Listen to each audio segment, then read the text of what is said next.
Hey guys আসসালামু আলাইকুম। তো আজকে আমরা শিখব এসসিএসএস। তো এসসিএসএস কি? এসসিএসএস এমন একটা বিষয় যেটা দিয়ে আপনি এমন কিছু কাজ করতে পারবেন যেগুলো আপনি সিএসএস দিয়ে করতে পারবেন না। যেমন নেস্টিং, ইম্পোর্ট, এক্সটেন্ড এরকম আরো কিছু বিষয় রয়েছে যেগুলো আমরা একটু পরেই শিখব প্র্যাকটিক্যালি। তো এসসিএসএস যদি আপনি শিখেন একটা সময় দেখবেন যে আপনার সিএসএসটা লেখা একটু কঠিন লাগবে। সিএস আর কি এসসিএসএসটা এতটাই সহজ লাগবে আপনার কাছে যদি আপনি রেগুলারলি কাজ করেন। এবং আপনার সিএসএস লিখতে যতটা সময় ব্যয় হবে তার থেকে অনেক কম সময় ব্যবহার হবে এসসিএসএস লিখতে। তো সিএসএস এবং এসসিএসএস এ তেমন কোনো ডিফারেন্স নাই, কিছু কিছু জিনিস আছে যেগুলো তো আমরা এখন দেখবো। মাত্র 20 মিনিট লাগতে পারে অথবা তার কম বেশি লাগতে পারে, যাই হোক। তো চলুন শুরু করা যাক। তো প্রথমে ফাইল সেটআপটা করে নেই। তো আমি ফাইল ম্যানেজারে চলে যাই। জাস্ট এখানে গিয়ে নতুন একটা ফোল্ডার ক্রিয়েট করব যেটার নাম দিয়ে দেবো আমি এসসিএসএস। এর ভিতরে গিয়ে ওকে সরি এর ভিতরে গিয়ে একটা ফাইল ক্রিয়েট করব যেটার নাম দেব index.html এবং একটা ফোল্ডার ক্রিয়েট করব যেটার নাম দিতে হবে আমাদের, যে কোনো কিছু নাম দিলেই হবে, স্টাইলস। এর ভিতরে একটা ফাইল ক্রিয়েট করব যেটার নাম দেব আমরা style.scss, সিএসএস নয় কিন্তু এসসিএসএস। ওকে, নাও এখন আমরা এই যে সিএসএস যে ফাইলটা ক্রিয়েট করেছি এটাকে আমরা ভিএস করে যুক্ত করে আমরা ভিএস করে চলে গেলাম। অ্যাড ফোল্ডারে ক্লিক করে জাস্ট এখান থেকে আমি ফাইলটাকে সিলেক্ট করে দেবো যেটা আমরা একটু আগে ক্রিয়েট করলাম। অ্যাড বাটনে ক্লিক করার পরে অ্যাড হয়ে যাবে।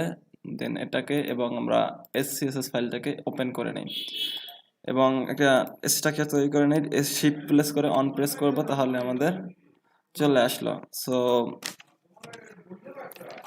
এখন এখানে জাস্ট আমরা লিখে দেই এসসিএসএস টিউটোরিয়াল। তো এখানে লিখে দেই হেডার। হেডারের ভিতর এই জন থাকুক একটা, যেটা নাম দিয়ে দেই দিস ইজ হেডিং অন, এবং একটা বাটন নিয়ে নেই, যেটার নাম দিই আমরা ক্লিক মি। ওকে, এখন আমরা এটাকে লাইভ সার্ভার ওপেন করে নেব। ও তার আগে আমি একটা জিনিস ভুলে গেছি বলতে, যেটা হচ্ছে দুইটা এক্সটেনশনের দরকার হবে। আমি এটা গিয়ার আইকনে ক্লিক করবেন, সেটিং আইকনে, যেখানে ভিএস কোডের, দেন এখানে সেটিংস, দেন এখানে আপনি গিয়ার আইকনে ক্লিক করে জাস্ট এক্সটেনশনে ক্লিক করবেন। এক্সটেনশনে যাওয়ার পরে এখানে জাস্ট লাইভ সার্ভারটা ওপেন করে নেবেন, ইনস্টল করে নেবেন।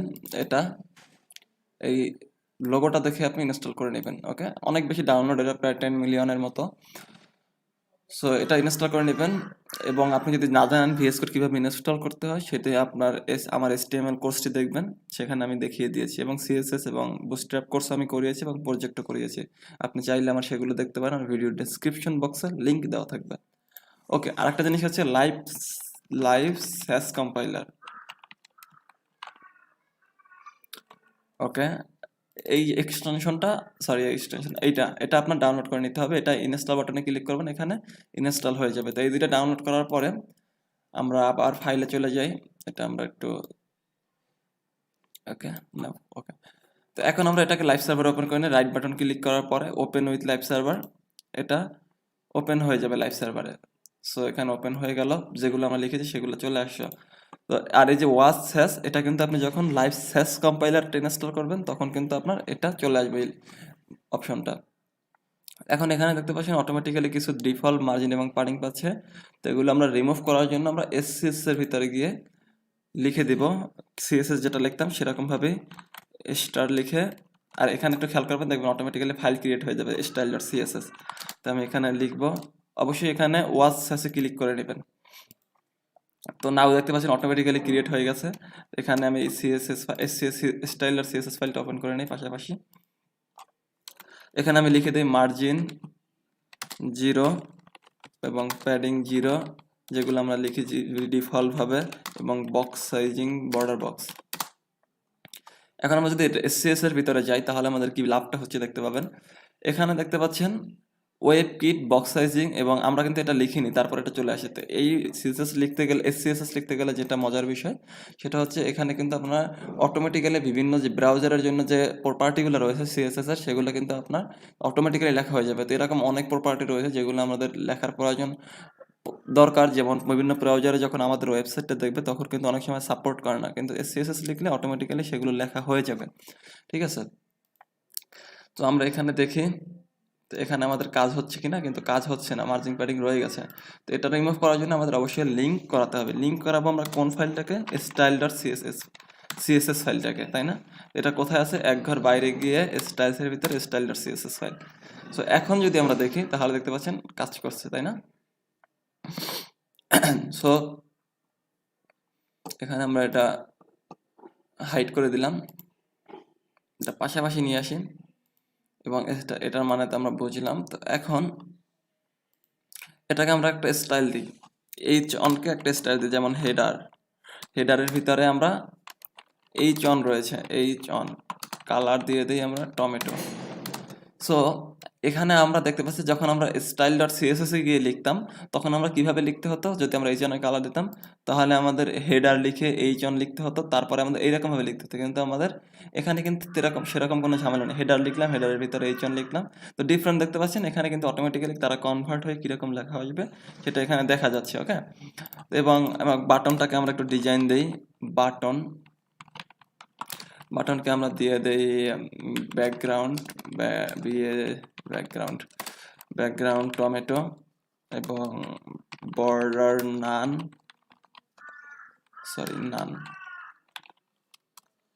এবং প্যাডিং দিয়ে দেই উপরে নিচে 10 পিক্সেল, ডানে বামে 20 পিক্সেল, মার্জিন দিয়ে যে 10 পিক্সেল এবং বর্ডার দিয়ে দেই, বর্ডার রেডিয়াস হবে 10 পিক্সেল, বর্ডার রেডিয়াস না, বর্ডার নান হবে, সরি। ওকে, এবং ফন্ট সাইজ 20 পিক্সেল এবং এই চ্যানেল ফন্ট সাইজটা আমরা 20 পিক্সেল করে দিই। ওকে, এখন আমরা সিএসএস এ ভেরিয়েবল ক্রিয়েট করা দেখেছি আমরা কত লেকচার ভিডিওতে, কিন্তু এখন আমরা দেখব এসসিএস এ ভেরিয়েবল ক্রিয়েট করা কতটা ইজি। তো এটা আমরা বিভিন্ন অনেক প্রোগ্রামিং ল্যাঙ্গুয়েজে যেরকম লেখে সেরকমভাবে, যেমন $সাইন দিতে হবে, $সাইন দেওয়ার পরে জাস্ট লিখে দিতে হবে আপনার ভেরিয়েবল নেমটা। তো আমি এখানে লিখে দিই প্রাইমারি কালার।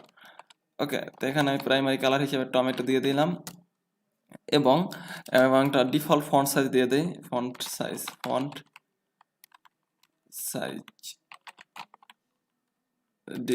আগে ডিফল্ট ফন্ট সাইজ লিখে দিই, ডিফল্ট ফন্ট।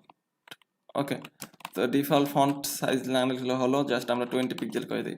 এখন আমরা এই এটা ব্যবহার করার জন্য জাস্ট এখানে ফন্ট যেটা দিয়েছিলাম এটা রিমুভ করে জাস্ট এখানে ভেরিয়েবলটা বসিয়ে দেবো। তো আমরা ডিফল্ট ফন্ট দিয়ে দিলাম, তো নর্মালি ওয়ার্ক করতেছে। এবং এখানেও আমরা কালারটাও আমরা ভেরিয়েবল থেকে নিব, কালারটা ভেরিয়েবল থেকে নেওয়ার পরে দেখতে পাবেন কালারটা কিন্তু দেওয়ার জন্য আমরা এখানে ভেরিয়েবলটা দেওয়ার পরে প্রাইমারি কালার। ওকে, আমি যদি এখান থেকে কালারটা চেঞ্জ করি দেখতে পাবেন এখানে কালারটা চেঞ্জ হয়ে যাচ্ছে, ঠিক আছে? ওকে, তো এখানেও আমরা ফন্ট সাইজটা চেঞ্জ করে দেই, ফন্ট সাইজটা দিয়ে দিই আমরা এখানে হিসাবে দিয়ে দেই ডিফল্ট ফন্টস। ওকে, তো এরকমভাবে আমরা ভেরিয়েবল ক্রিয়েট করে আমরা কিন্তু এই জিনিসটাকে আরও সুন্দরভাবে লিখতে পারি। তো এখন আমরা টু লাইন সিএসএস ক্লাসগুলো আমরা দেখেছি, এটা ব্যাপার না।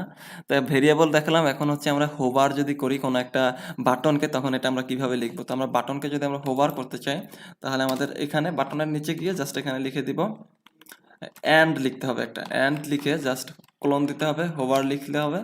লিখার পরে জাস্ট আপনার এখানে যেটা আপনার দরকার সেটা আপনি বসিয়ে দেবেন। যেমন আমি ব্যাকগ্রাউন্ড কালার রেড দিয়ে দিলাম এবং এখানে একটু কালারটা চেঞ্জ করে, এখন যদি আমরা হোভার করি তখন আমরা দেখতে পাবো এখানে কিন্তু কালারটা চেঞ্জ হচ্ছে। এবং যদি আরেকটা দিয়ে দেই কার্সর পয়েন্টার। ওকে, তো এখন যখন আমরা নিয়ে যাই তখন আমরা হ্যান্ড আইকন চলে আসতেছে। তো এরকমভাবে আপনি হোভার ব্যবহার করতে পারছেন খুব ইজিলি। কিন্তু আমরা যদি সিএসএস এর ভিতরে যাই তখন এখানে হোভারটা কীরকম লেখা আসতেছে, হেডার বাটন দেন হোভার কীরকম, আগে সিএসএস এর বেলায় সিএসএস কীভাবে লেখা হয় সেরকমভাবেই চলে আসছে। কিন্তু আমরা এসসিএসএস এ খুব ইজিলিভাবে তাড়াতাড়ি করতে পারতেছি কাজগুলো অনেক সময় কম নিয়ে। এবং আপনি যদি চান যে আফটার এবং বিফোর ব্যবহার করতে সেটা আপনি করতে পারবেন কিভাবে, একটা অ্যান্ড ব্যবহার করতে হবে এবং ডাবল ক্লোন দিতে হবে, দেন এখানে বিফোর লিখতে হবে অথবা আফটার, দেন এখানে আপনি যেটা লিখতে চান সেটা লিখতে হবে আপনাকে কন্টেন্ট এনিথিং, জাস্ট লিখে দিলাম।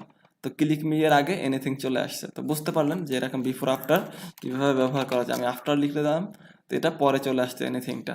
তো জাস্ট এরকমভাবে খুব সহজেই কিন্তু আপনি আফটার এবং বিফোরটা ব্যবহার করতে পারেন চাইলেই। সো এখন একটা বিষয় হচ্ছে আরেকটা জিনিস আমরা নেই এখানে কন্টাক্ট নামে একটা ক্লাস নেই, জাস্ট কন্টাক্ট। ওকে, তো কন্টাক্টের ভিতরে আমরা এইচএন এবং বাটনটা নিব। এটাকে আমরা কপি মারি, কপি করে নিয়ে নিলাম এখানে না। তো এখানে ডাবল চলে আসলো। এখন আমরা চাচ্ছি যে এই যে বাটনটা প্রথম যে হেডারটা নিয়েছি এই হেডারের যে ক্লাস সিএসএস গুলো আছে সেগুলো আমরা কপি পেস্ট করব এখানে। কিন্তু আমরা সেটা চাইলেই কিন্তু খুব সহজে করতে পারি, কিন্তু এটা আমরা কপি মারবো না। একটা জিনিসের মাধ্যমে ডট আট দি ডট এক্সটেন্ড একটা জিনিস লেখা আছে, সেটার মাধ্যমে আমরা এখানে অটোমেটিক্যালি নিয়ে আসতে পারি। কিভাবে? ডট কন্ট্যাক্ট লিখলাম, ক্লাসটা লিখলাম যেটা আমরা এখানে নিলাম, যে এই ক্লাসটা। ওকে, ক্লাসটা লিখে এখানে জাস্ট পেস্ট করে দিলাম। এখন আমরা এখানে জাস্ট লিখে দিব, কি লিখে দিব? আট the right extend. Okay, extend লেখার পরে এখানে জাস্ট আমাদের নেইমটা বসিয়ে দিতে হবে। আমরা কোনটার ক্লাসটা কপি আর কি স্টাইলটা কপি করতে চাচ্ছি, হেডারের স্টাইল, হেডারের ভিতরে যেগুলো আছে সেগুলো। তো আমি এখানে দিয়ে দিলাম। তো দেখতে পাচ্ছেন খুব সুন্দরভাবে সেম টু সেম একেবারে চলে আসছে।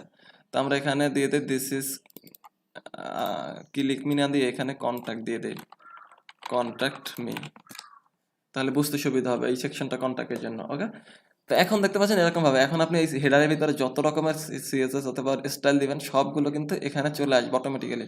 এরকম আপনার অনেক সময় দরকার হতে পারে, সেগুলো বেলায় আপনি এরকম ভাবে কাজ করবেন। এখন আমাদের তো হেডারের ভিতরে অনেক অনেক কোড থাকতে পারে এবং এই কন্টাক্টের ভিতরেও অনেক অনেক কোড থাকতে পারে। আমাদের এতটুকু তো আর কন্টাক্ট থাকবে না, তাই না? এর ভিতরে আরো অনেক থাকবে, ইনপুট থাকবে, তারপরে মেসেজ বক্স, টেক্সট এরিয়া, এই সকল বিষয় থাকবে। তো এগুলো আমরা যদি এরকম স্ক্রল করে করে হেডারের সময় হেডারের কোডগুলো চেঞ্জ করার জন্য স্ক্রল করে হেডারে চলে যেতে হবে, আবার স্ক্রল করে নিচে কন্টাক্টেরটা চেঞ্জ করতে হবে। তার জন্য আমরা আলাদা আলাদা ফাইল ক্রিয়েট করতে পারি। কিভাবে ফাইলটা ক্রিয়েট করতে পারি সেটা আমরা এখানে দেখি। স্টাইল ডট সিএসএস এর ভিতরে, স্টাইলসের ভিতরে গিয়ে ফাইলের ভিতরে আন্ডারস্কোর ব্যবহার করে জাস্ট আমি এখানে হেডারের জন্য একটা ফাইল ক্রিয়েট করলাম এবং আরেকটা ভেরিয়েবলস এর জন্য একটা ফাইল ক্রিয়েট করব, ভেরিয়েবলস ডট এসসিএসএস, এবং আরেকটা ফাইল ক্রিয়েট করব কন্ট্যাক্টের জন্য, কন্ট্যাক্ট ডট এসসিএসএস। তো এখন আমরা এই যে স্টাইলস ডট সিএসএস এর ভিতরে আমরা যে দুইটা নিয়েছিলাম ভেরিয়েবল, সেই ভেরিয়েবল দুইটা আমরা ভেরিয়েবলের ভিতরে পেস্ট করে দিলাম। ভেরিয়েবলগুলো সব ভেরিয়েবলগুলো এই ভেরিয়েবলসের ভিতরে থাকবে এবং ব্যাকগ্রাউন্ড। ওকে, বাটন কোথায়? সরি, হ্যাঁ, এই যে হেডিং এর জন্য এই হেডিং এর যে কোডগুলো আছে হেডারের, তো হেডারের জন্য হেডারটা দিয়ে দিলাম এবং কন্ট্যাক্টের জন্য কন্ট্যাক্ট ফাইলের ভিতরে দিয়ে দিলাম। তো তখন আমাদের কিন্তু এডিট করাটা খুব ইজি হয়ে যাবে, তাই না? তো এখানে এটা করার পরে এখন আচ্ছা, এখানে তো আমরা প্রাইমারি কালারটা কি নিয়েছিলাম? টমেটো কালারই তো, তাহলে আমরা এখানে ভেরিয়েবল দিয়ে দিই। ওকে, তাই না? সেটা বেটার। ওকে, সরি, কালার শুধু নয়, ভেরিয়েবল। ওকে, যাই হোক, তো এখন আমাদের এটা যদি এটা কাজ করতেছে না সব, তাই এটা কাজ করার জন্য আমাদের ইম্পোর্ট একটা ক্লাস আছে, ইম্পোর্ট একটা প্রপার্টি সিএসএস রয়েছে, সেই জিনিসটা আমরা ব্যবহার করতে হবে। জাস্ট ইম্পোর্ট লিখে দিব, আমরা এখানে লিখবো না, নিচে লিখে লিখি, এখানে লিখলেও কাজ করবে। ওকে, এখানে গিয়ে জাস্ট লিখি ইম্পোর্ট। ইম্পোর্ট লেখার পরে এখানে ইনভার্টেড কমা না, এটা কি বলে, যাই হোক যেটা বলে আমি খেয়াল নাই এখন। ওকে, এটার ভিতরে আপনার গিয়ে জাস্ট ফাইলটাকে লিঙ্ক আপ করে দিতে হবে। আমি এখানে লিঙ্ক আপ করে দিই। প্রথমে আমরা ভেরিয়েবলসটাকে লিঙ্ক আপ করলাম। ওকে, তারপরে আমাদের @import, তারপরে আমাদের এবং এটা দিতে হবে, এটা পেটে আসতেছে, মুখে আসতেছে না নামটা, যাই হোক। তো এখানে আবার একবার বাইরে গিয়ে জাস্ট হেডারটাকে লিঙ্ক আপ করলাম এবং @import, দেন এখানে আবারও আমরা এটাকে লিঙ্ক আপ করাবো কোনটাকে, কন্ট্যাক্ট ডটকে। তো তাহলে দেখতে পাবেন সবকিছু আবার আগের মতো চলে আসতেছে। তো এখন আমরা ইজিলি কিন্তু এডিট করতে পারতেছি। যখন আমরা কন্ট্যাক্ট এডিট করতে যাবো তখন আমরা কন্ট্যাক্ট ফাইলে চলে যাবো ডাইরেক্টলি। ভেরিয়েবলস এডিট করতে গেলে ভেরিয়েবলস, খুব ইজি হয়ে গেল। কিন্তু স্টাইলার সিএসএস স্ক্রল করে করে আমাদের খুঁজে বের করে তারপর এডিট করতে হতো। যাই হোক, এরকমভাবে কিন্তু খুব সহজেই আমরা এই যে ইম্পোর্টের কাজটা করতে পারি। যে কিরকম ভাবে, তো প্রত্যেকটা সেকশনের জন্য আমরা আলাদা আলাদা ফাইল ক্রিয়েট করে নিলাম। ওকে, তাহলে আমাদের সব ওকে হয়ে গেল এবং স্টাইল ডট সিএসএস কিন্তু সেম ভাবে কিন্তু আমাদের প্রপার্টিগুলো চলে আসতেছে। ওকে ওকে ওকে তো এখন আমরা দেখব আরেকটা ব্যাপার রয়েছে, সেটা হচ্ছে মিক্সিং ব্যাপারটা সম্পর্কে আমরা জানবো মিক্সিং জিনিসটা কি। তো সেটা জানার জন্য আমাদের প্রথমে আমরা হেডার নিয়ে কাজ করি, হেডারের ভিতরে চলে গেলাম। তো আমরা হেডারের ভিতরে যা লাগবে সেগুলো তো আমাদের কন্ট্যাক্টে কাজ করবে, কারণ আমরা এটাকে এক্সটেন্ড করেছি আর ডুপ্লিকেট করেছি। তো এখানে হেডারের উপরে গিয়ে যাই, উপরের উপরে চলে যাই, আমরা মিক্সিং ডাট একটা মিক্সিং লিখি। মিক্সিং মানে হচ্ছে একটা ফাংশনের মতোই। তো আমরা এখানে লিখে যাই ফ্লেক্স সেন্টার সেন্টার ওকে। তো ফ্লেক্স সেন্টার, আমরা এটার মানেটা যদি এখন না বুঝতে পারি তাহলে আমরা এখানে ডিসপ্লে ফ্লেক্স দেই আগে। এটা আমরা ভুলে যান, মিক্সিংটা আমরা ভুলে যান, আমরা এটা দেখি ফ্লেক্স ডিসপ্লে ফ্লেক্স ব্যাকগ্রাউন্ড এইটাতে আমরা নিচে, এবং এটা কিন্তু দুইটাই ডুপ্লিকেট হচ্ছে কারণ আমরা কিন্তু কন্ট্যাক্টের বেলায় কিন্তু এটা এক্সটেন্ড করেছিলাম। সেই জন্য আমরা যদি এখানে এটা এক্সটেন্ড না করতাম তাহলে কিন্তু হেডারটাকে এক্সটেন্ড না করতাম তাহলে কিন্তু এটা সেম পাইতো না, ঠিক আছে। সো এটা খেয়াল রাখতে হবে। যাই হোক, তো এখানে আমরা উইথ দিয়ে দেই 50% এবং হাইট দিয়ে দেই আমরা 50 VH এবং দিয়ে দেই align item centre, justify content centre. Okay, তো এখন এই মিক্সিং এর কাজটা কি আমি সেটা আপনাদেরকে বুঝাই। খুবই একটা ইন্টারেস্টিং জিনিস হবে। সো ওকে, তো এখানে এখন আমি লিখে দিই, এখানে যেমন আমরা দিয়েছি কোনটা দিয়েছি align item centre display flex ও ফ্লেক্স ডিরেকশন। এখন আমরা এখানে চাচ্ছি, এখন যদি আমরা এই জিনিসটা যেরকম আগে যেরকম ছিল সেরকম যদি করতে চাই, যেটাকে মানে হচ্ছে ফ্লেক্স ডিরেকশন কলাম। কলাম মানে হচ্ছে উপরে নিচে এবং রো মানে হচ্ছে পাশাপাশি। তো এখন আমরা চাচ্ছি যে এটা নিচে নিচে উপরে নিচে থাকবে কিন্তু এটা পাশাপাশি থাকবে। এটা আমরা কিভাবে করব? এটা আমরা এটার মাধ্যমে করতে পারি। তো এটা আরো ইজিয়ার হবে। আমরা চাইলে আলাদা আলাদাভাবে করতে পারি, কিন্তু আলাদাভাবে করার চেয়ে আমরা ফাংশনের মাধ্যমে করলে আরো ইজি হয়। কিভাবে করব? তো এখানে আমি দিয়ে দেই ফ্লেক্স ডিরেকশন কলাম এবং এখানে আমরা লিখে দেই ফ্লেক্স ডিরেকশন, জাস্ট ওখানে উপরে কি লিখেছিলাম ওটা আমাদের লিখে দিতে হবে। ফ্লেক্স ডিরেকশন না লিখে জাস্ট এখানে লিখতে হবে ইনক্লুড লিখে এখানে জাস্ট ফাংশনটার নাম লিখে দিতে হবে। ফাংশনটার নাম কি দিয়েছিলাম আমরা? Flex centre. কাজ শেষ। তো কলাম আকারে চলে আসছে, কিন্তু এখন আমরা চাচ্ছি যে এখানে কলাম হবে, এখানে তো রো হবে। তো সেটা করার জন্য আমরা এখানে আর্গুমেন্ট নেব। আর্গুমেন্ট কি নেব? এখানে একটা ভেরিয়েবল নেই, ভেরিয়েবলটার নাম দিতে হবে আমাদের ডিরেকশন দিয়ে দিই আমরা, ডিরেকশন। তো এটাকে আমরা এখানেও বসিয়ে দিব ডিরেকশন। ওকে, ডিরেকশন বসিয়ে দেওয়ার পরে এইখানে গিয়ে আমাদের লিখে দিতে হবে কি চাচ্ছি। এখানে আমরা উপর একটা থাকবে, আমরা কলামই থাকবে। তো এটাকে আমরা কলাম দিয়ে দেই, কলাম, বানান ভুল হয়েছে, কলাম। তো কলামে দিলে দুটোটাই কলাম হয়ে গেল, কিন্তু আমরা এটাকে কিন্তু আমরা রো করতে চাই। এটা কি? কন্টাক্ট, এটা contact.scs এর ভিতরে। তো আমরা এখানে গিয়ে জাস্ট এখানে লিখে দিব @include, দেন এখানে ফ্লেক্স সেন্টার, এখানে গিয়ে জাস্ট আমরা রো করে দিব। তো রো করার সাথে সাথে দেখতে পাচ্ছেন নিচে চলে আসছে এরকম ভাবে। তো এখানে আপনি আরো অনেক কিছু ব্যবহার করতে পারেন। এখানে ডিরেকশন, এখানে আপনি কালারটাও কিন্তু আপনার নিজের মতো দিতে পারেন। সেটা কিরকম আমি দেখাচ্ছি। এখানে আমি কমা ব্যবহার করি, বিজি কালার, অবশ্যই কিন্তু $সাইন হবে প্রথমে। সো এখানে আমরা ব্যাকগ্রাউন্ড দিয়ে দিই, ব্যাকগ্রাউন্ড দুইটার দুই রকমের কালার হবে, এটার একটা কালার হবে, এটার একটা কালার হবে। সেটা কিভাবে করবো সেটার জন্য আমরা এটা দিচ্ছি বিজি কালার। তো এখন আমরা এখানে ব্যাকগ্রাউন্ড এটাকে মুছে দিই, ব্যাকগ্রাউন্ডটা মুছে যাবে দুইটা থেকেই। কাজ করতেছে না কারণ আমরা এই যে আর্গুমেন্টগুলো সেট করতেছি না সেজন্য। তো আমরা এখানে দিয়ে দেই বিজি কালারটা আমরা এখানে দিয়ে দিই। প্রথমটা দিব রেড, পরেরটা দিব ব্লু। তো ব্লু আমরা এখানে দিয়ে দেই BLUE। সো নাও এখন নাইসলি ওয়ার্ক করতেছে, সুন্দরভাবে দেখতে পাচ্ছেন, অনেক সুন্দরলি ভাবে কাজ করতেছে, তাই না? এটার মানে হচ্ছে আপনি ফাংশনের মাধ্যমে বিভিন্ন কিছু কিন্তু একটা কোড লেখার মাধ্যমে আপনি বিভিন্নভাবে চেঞ্জ করতে পারতেছেন, তাই না? তো এরকমভাবে আপনি এই যে মিক্সিনের কাজটা করতে পারেন। তো আমরা এক্সটেন্ড দেখলাম, মিক্সিন দেখলাম এবং ইম্পোর্ট সম্পর্কেও ধারণা নিলাম। এই বিষয়গুলোই হচ্ছে এসসিএসএস এর মূলত বিষয়গুলো, মেইন যে সিস্টেম, যে কাজগুলো করব আমরা এসসিএসএস এর মাধ্যমে। তো আমরা সিএসএস এর বেলায় কিন্তু আমরা এইগুলো কাজগুলো আমরা খুব কমভাবেই করতে পারি আর কি, করতে খুব ঝামেলা হয় ধরতে গেলে। যাই হোক, তো আশা করি বুঝতে পারলেন সিএসএসটা কি, কিভাবে লিখতে হয় এবং কিভাবে ব্যবহার করবেন। তো পরবর্তীতে আপনি যদি সিএসএসটা মুছেও ফেলেন তাহলে কিন্তু আর আপনার কোনো সমস্যা হচ্ছে না, কারণ আপনার কিন্তু স্টাইল ডট সিএসএস এর ভিতরে সব কোডগুলো কিন্তু অলরেডি লেখা হয়ে গেছে। কিন্তু এটা থাকলেও সমস্যা নেই, আপনি কিন্তু এটা সম্পূর্ণ একটা প্রজেক্ট আকারেই ব্যবহার করতে পারেন, সিএসএস থাকলেও নো প্রবলেম। তো এখানে দেখতে পাচ্ছেন ওয়েব কিট, তারপরে এমএস আর কি মজিলা ফায়ারবক্সের জন্য কোডগুলো অটোমেটিক্যালি লেখা হয়ে গেছে সিএসএস এর ভিতরে। তো আজকের মতো এতটুকুই ছিল। ভিডিওটি ভালো লাগলে অবশ্যই লাইক, কমেন্ট এন্ড শেয়ার হবে।